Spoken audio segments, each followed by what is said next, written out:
Dear students, पिछले video में मैंने आपको बिजनेस इकोनॉमिक्स के बारे में बताया, उसका महत्व क्या है, ये सब्जेक्ट कैसे आया है। जॉन डील के अनुसार the purpose of managerial economics is to show how economic analysis can be used in formulating business policies, यानी कि आर्थिक विश्लेषण का कैसे हम प्रयोग कर सकते हैं व्यापारिक नीतियों के निर्धारण में।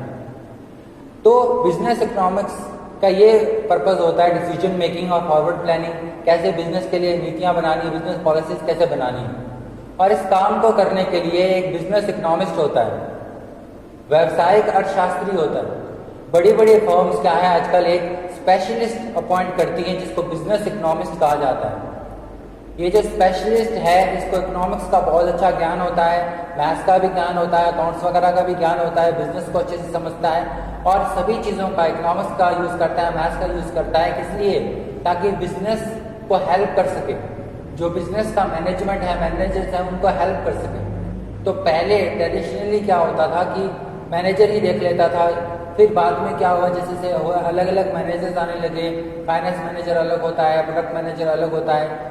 आगे से आगे हम आगे से आगे और स्पेशलाइजेशन की तरफ जा रहे हैं। सीएफओ होता है, पहले क्लर्क होता था, फिर अकाउंटेंट होता था, फिर एक फाइनेंस मैनेजर कर दिया, फिर सीएफओ आ गया, चीफ फाइनेंशियल ऑफिसर।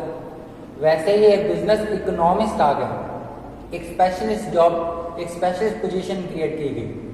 अब ये जो है बिजनेस इकोनॉमिक्स, ये कई सारी चीज़ें करता है। सबसे पहले एक बार थोड़ा रिवाइज करते हैं कि बिजनेस इकोनॉमिक्स में मैंने आपको क्या बताया, किस लिए आती है। किस लिए आती है? Demand analysis and forecasting. ये मैंने आपको बताया, मांग का विश्लेषण करने के लिए, मांग का पूर्वानुमान करने के लिए। फिर प्रोडक्शन के लिए, फॉर प्रोडक्शन प्रोसेस क्या रहेगा। फिर कॉस्टिंग के लिए, कॉस्ट को कैसे कंट्रोल करना है, प्राइसिंग के लिए और फैसले लेने के लिए। तो ये सब चीज़ें जो बिजनेस इकोनॉमिक्स का स्कोप कहा जाता है, स्कोप ऑफ बिजनेस इकोनॉमिक्स में चीज़ें आती हैं, वो चीज़ें बिजनेस इकोनॉमिक्स के भी कार्य क्षेत्र में आती हैं। तो ये जो बिजनेस इकोनॉमिस्ट है बेसिकली ये कई तरह की एक्टिविटीज़ करता है, इसके कई तरह के रोल्स और रिस्पॉन्सिबिलिटीज रहते हैं। एक इसकी पहली चीज़ इसको करनी होती है वो है एनालिसिस ऑफ एक्सटर्नल फैक्टर्स। जो बाहरी वातावरण है उसको समझ के अच्छे से निचोड़ निकालना होता है।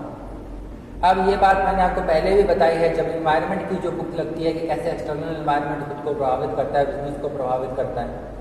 अब जो बिजनेस इकोनॉमिस्ट है इसी एक्सटर्नल इन्वायरमेंट को समझता है। अब क्योंकि वो इकोनॉमिस्ट है, एक्सटर्नल एनवायरनमेंट के फैक्टर्स में मैंने आपको क्या बताया था कि इकोनॉमिक पॉलिसीज आती है, इकोनॉमिक लॉज आते हैं, ये सब चीज़ें आती है, इकोनॉमिक सिस्टम आता है।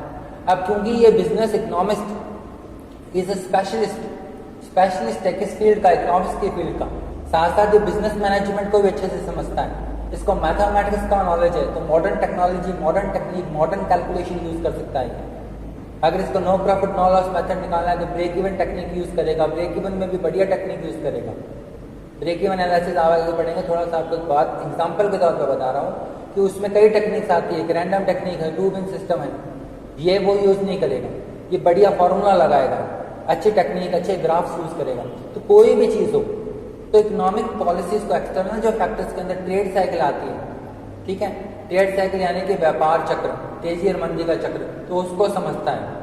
क्या क्या सरकार की नीतियां हैं, गवर्नमेंट पॉलिसी क्या है, इकोनॉमिक पॉलिसी क्या है, मॉनेटरी पॉलिसी क्या है, फिजिकल पॉलिसी क्या है, इंडस्ट्रियल पॉलिसी क्या है, क्या नया कानून आया है, श्रम कानून का क्या असर पड़ेगा। तो एक्सटर्नल फैक्टर्स जो रहते हैं सभी फैक्टर्स को ये देखता है। फिर एनालिसिस ऑफ एक्सटर्नल फैक्टर्स के बाद ये क्या करता है, एनालिसिस ऑफ इंटरनल फैक्टर्स, या फिर कह सकते हैं एनालिसिस ऑफ बिजनेस ऑपरेशंस। जो व्यापार कैसे काम कर रहा है और खुद का, उसको भी अच्छे से समझने का प्रयास करता है। इसके लिए वो कोऑर्डिनेट भी करता है बाकी डिपार्टमेंट से।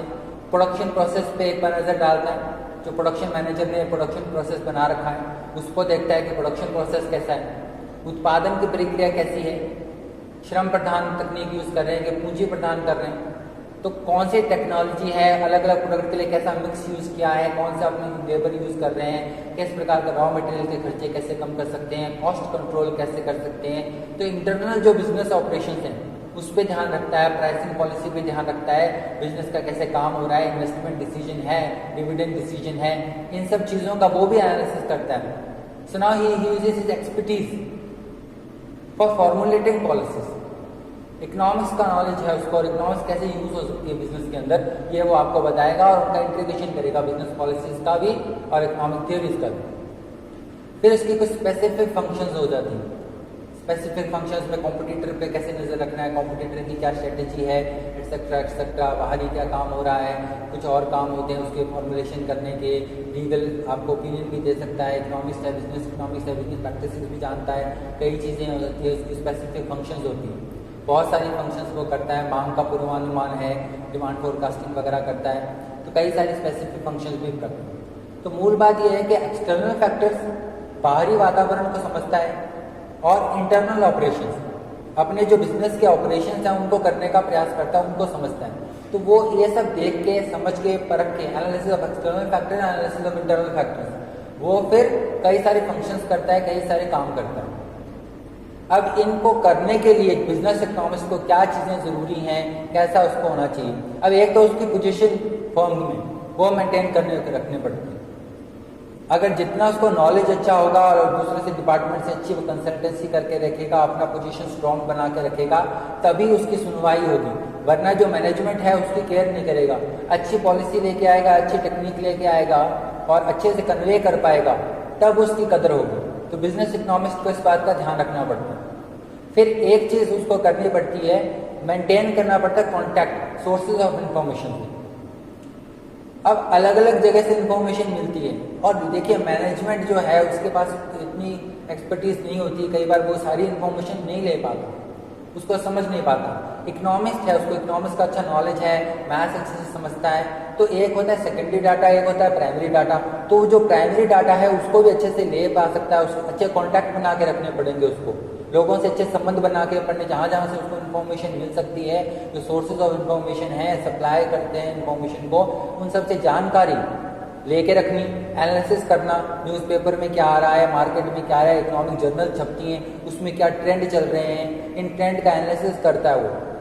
ट्रेड साइकिल को समझना है तो ट्रेंड पहले देखने पड़ेंगे, अब क्या चल रहा है, क्या क्या मार्केट में हो रहा है, मार्केट को समझेगा, इकोनॉमिक सिचुएशन को समझेगा, कंट्री की समझेगा, इंटरनेशनल ट्रेड में क्या हो रहा है। तो ये सब करने के लिए उसको उन सभी तरह के लोगों से जहाँ से उसको इन्फॉर्मेशन मिल सकती है, प्राइमरी डाटा मिल सकता है, वहाँ से लेगा, उसको एक्सेस करेगा, उसको एनालाइज करेगा, और ऐसी भाषा में, इसमें ध्यान कर लीजिए, नोट कर लीजिए, ऐसी भाषा में मैनेजमेंट कोई बातें समझाए जो उनको समझ में आए, सरल भाषा में कन्वे करेगा। सरल भाषा में कन्वे करेगा तब जाके मैनेजमेंट के पल्ले पड़ेगा, और तभी उसकी पोजीशन भी स्ट्रांग होगी और उसका काम भी बढ़िया होगा। तो उसको ये करना पड़ेगा, अपने फंक्शंस को अच्छे से करने के लिए उसको पहले से प्लानिंग करनी पड़ेगी, उसकी फोरकास्टिंग अच्छी होनी चाहिए, फॉरवर्ड प्लानिंग अच्छी होनी चाहिए, एनालिसिस इन्फॉर्मेशन का अच्छी होनी चाहिए, इन्फॉर्मेशन अच्छे से अवेलेबल होनी चाहिए। तो ये एक बिजनेस इकोनॉमिक्स को मेन करना है। कई तरह के फंक्शंस हैं, कई तरह के काम बिजनेस इकोनॉमिक्स को दे रखे हैं, उसको पीडीएफ के माध्यम से आपको बता दूंगा। कई काम उसको करने पड़ते हैं, और आज के चैप्टर में मेन चीज़ आपको यही समझनी है। कई फंक्शंस वगैरह हैं, बुक में आपकी दे रखी हैं, काफ़ी डिटेल में दे रखा है, लेकिन मेन पॉइंट्स मैंने आपको ये बताए, इसलिए बताया था आपको समझ में आया कि की काम क्या है बिजनेस इकोनॉमिक्स। तो बिजनेस इकोनॉमिक्स को क्या करना है, एनालिसिस करना है, एनालिसिस करना है, एक्सटर्नल का भी और इंटरनल का। इसके लिए एक इकोनॉमिस्ट को क्या करना पड़ेगा, एक तो अपनी पोजीशन फॉर्म में स्ट्रांग करनी पड़ेगी, दूसरा इंफॉर्मेशन करनी पड़ेगी, इंफॉर्मेशन।